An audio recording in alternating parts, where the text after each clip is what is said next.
Sir ఇప్పుడు vitamin deficiencies వల్ల nerve tingling sensations కానీ లేకపోతే నర్వ్ పెయిన్స్ కానీ ఇలాంటివి ఏమన్నా ఉంటాయా? డెఫినెట్లీ ఉంటాయి.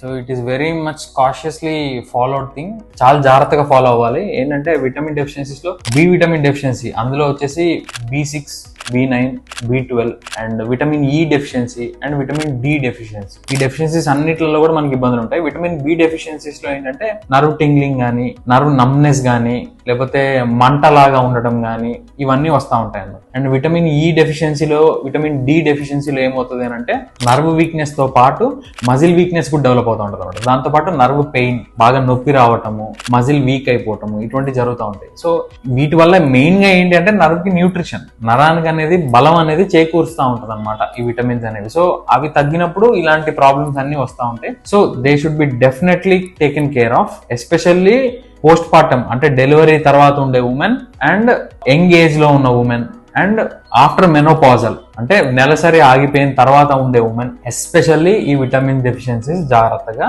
ట్రీట్ చేసుకోవాలి. Thank you.